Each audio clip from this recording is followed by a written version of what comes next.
Bonjour à tous, je suis ravie de vous retrouver.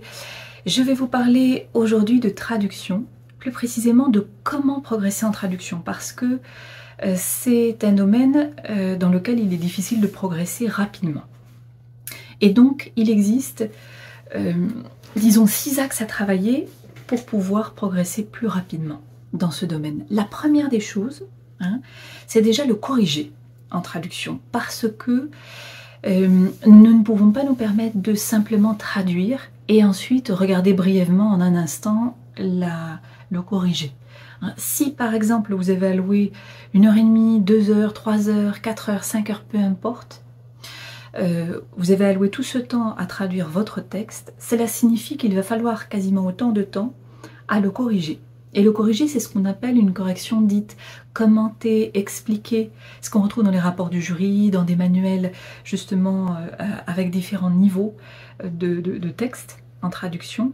Et il faut comprendre pas à pas tout ce qui n'a pas été. Il faut être capable de comprendre ses erreurs. Une erreur peut être simplement un article, ça peut être un démonstratif, ça peut être une petite particule, donc ne vous dites pas ça ce n'est pas un mot important, ça ne compte pas du tout. Vous devez vraiment prêter attention à chaque chose.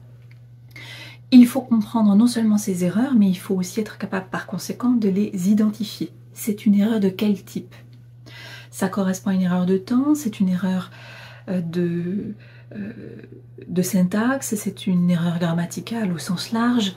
Il faut être capable de pouvoir nommer cela, pour pouvoir les identifier de nouveau par la suite, anticiper les pièges. Donc vraiment le corriger est extrêmement important. On en apprend beaucoup d'un corrigeant, on le voit avec nos élèves.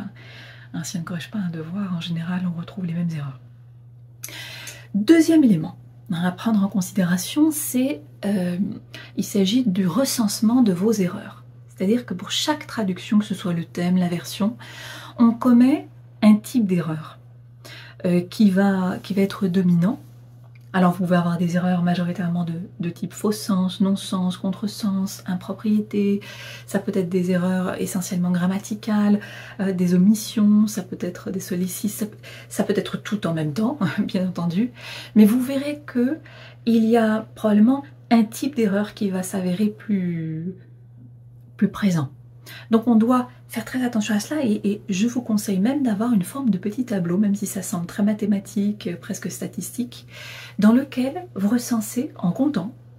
Si vous avez la possibilité d'avoir un travail véritablement corrigé de traduction, vous pouvez très bien avoir pour chaque devoir le nombre de faux sens, le nombre d'impropriétés, c'est ce que j'ai l'habitude de noter sur les copies que je corrige en général. Ça vous permet de voir très rapidement d'un devoir à l'autre ce qui change, parce que parfois on peut avoir la même note, alors ça pourrait être 0,5 dans le pire des cas, la note la plus basse, vous pourriez avoir 0,5, mais pour par exemple, je ne sais pas moi, dans une traduction vous aurez 20 faux sens et dans une autre vous n'en aurez que 8. Donc il y aura quand même une progression perceptible, même si vous n'en êtes toujours pas à plus de 0,5.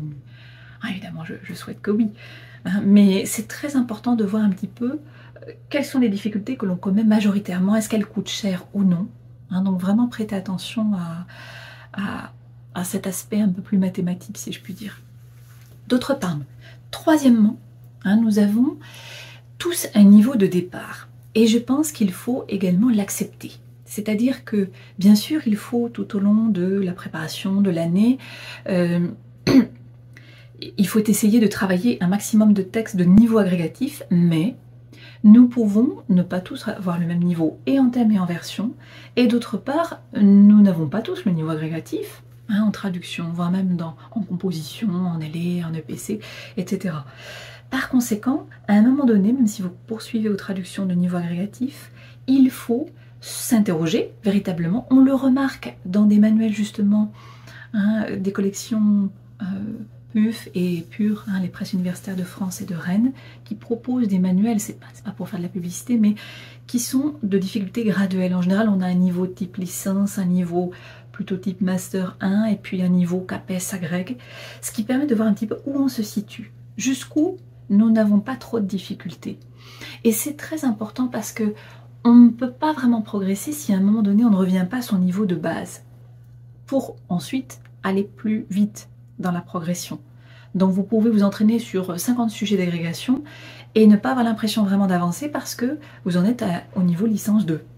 Et donc il est plus intéressant régulièrement de travailler des textes de niveau licence 2, puis licence 3, puis master 1, etc. plutôt que de n'avoir que des textes agrégatifs qui vont vous décourager, pour lesquels vous aurez par exemple 0,5. Que ce soit pour l'une des deux traductions, c'est-à-dire le thème ou la version, ou les deux. Hein, mais il est vraiment possible d'avancer si on prend en compte son véritable niveau. Hein, je pense qu'il faut l'accepter à un moment donné. Quatrième point, il y a cette notion des choix de traduction. Vous avez beaucoup de chance à l'interne, puisque vous avez des choix de traduction. Alors pour l'externe, il n'y en a pas, c'est pas pareil, on a une épreuve de linguistique à l'oral, mais c'est une chance parce que dans chacun des textes que vous avez, vous aurez thème ou version, vous aurez, je ne sais pas moi, énormément, entre 7, 15, 20 points grammaticaux, tournures grammaticales, donc il y aura un réinvestissement de tous ces choix de traduction que vous aurez travaillé. Et c'est intéressant d'avoir une liste, parce qu'il y en a à peu près entre 30 et 40 sur lesquels vous pourriez tomber, pour lesquels il y a une différence entre le français et l'espagnol. Si vous avez une liste avec vous, vous pourriez essayer dans votre traduction, thème version, d'en identifier quelques-uns. Déjà pour vous entraîner, il ne s'agit pas d'en avoir 10 tout de suite, mais peut-être 2, 3, de vous demander « Ah tiens, dans cette liste, effectivement, il y en a un que je commence à identifier. » Et c'est par là que l'on peut commencer à avancer aussi, grammaticalement parlant. Donc ces choix de traduction sont extrêmement utiles. Cinquièmement, il y a le fait de prendre son temps. Je sais que dans cette société, on va très très vite, mais il faut le faire. Alors, je donne toujours mon expérience, mais c'est vrai qu'à mon époque, pas si lointaine, on avait beaucoup de dictionnaires au format papier et on traduisait vraiment en 7 heures un texte, à peu près de la même taille que ceux que l'on a actuellement. Alors je ne dis pas qu'il faut 7 heures maintenant, surtout que tout est digitalisé, il y a énormément d'outils accessibles, les conjugueurs, des dictionnaires unilingues, bilingues, on a beaucoup de chance, ça a progressé en ce sens, mais il faut prendre le temps, on peut pas vraiment traduire un texte en 3/4 d'heure, il faut vraiment prendre le temps d'utiliser tous ces outils, on ne peut pas progresser, par exemple en travaillant le sanskrit, une langue que l'on ne maîtrise pas, en n'ayant aucun outil, donc il faut prendre ce temps. Il faut utiliser tous ces outils-là et on doit essayer de travailler le texte en 3 heures. Il faut essayer au minimum, j'ai envie de dire, il faut vraiment prendre son temps. Ne prenons pas 3/4 d'heure simplement pour traduire un texte. Ou alors n'en traduisons qu'un en le double de temps. Mais il faut vraiment procéder ainsi. Parce que en allant trop vite, finalement, on interprète très mal le texte et je remarque que la plupart des candidats ne lisent pas beaucoup de fois le texte. Or, c'est toujours ce qu'on vous recommande de faire et cela passe à la trappe, ce conseil en général. C'est-à-dire qu'il faudrait lire, peut-être pas le jour du concours, mais pour vous entraîner, 5 à 6 fois le texte, voire plus, pour essayer de vraiment le contextualiser et éviter toutes ces mauvaises interprétations qui sont liées à un contexte qui n'a pas été identifié correctement. C'est bien dommage.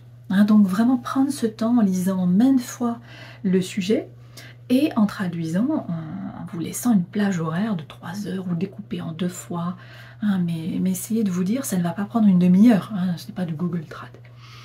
Enfin, dernier conseil, 6e, il y a tout un travail annexe alors que j'aborde en méthodologie de l'épreuve, mais juste pour insister sur cet aspect qui concerne le fait de lire et d'écouter.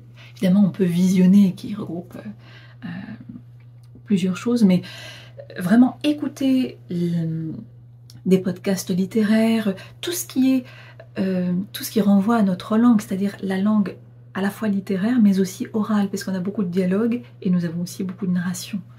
Une langue plus ou moins contemporaine et littéraire. Donc il faut lire, il faut écouter pour éviter tout ce qui est de l'ordre de la maladresse, le fameux mal dit, pour acquérir des réflexes idiomatiques en lien avec la langue, ce qui se dit, ce qui est l'usage en fin de compte. Et nous avons effectivement aussi des objectifs que l'on peut se donner en termes de vocabulaire, pour pouvoir étendre ce vocabulaire, pas dans tous les domaines, puisque les sujets d'agrégation interne portent, pareil pour l'externe, il y a aussi sur certains thèmes qui sont repris un peu d'une année sur l'autre. Donc on n'a pas 50 champs lexicaux différents à connaître, mais peut-être une dizaine qu'il conviendrait vraiment de travailler et le reste, bien sûr, à approfondir ensuite. Voilà, hein, donc ce sont quelques conseils qui peuvent vous aider déjà à faire le point et à voir si vous êtes dans la bonne direction. Merci pour l'écoute et à bientôt.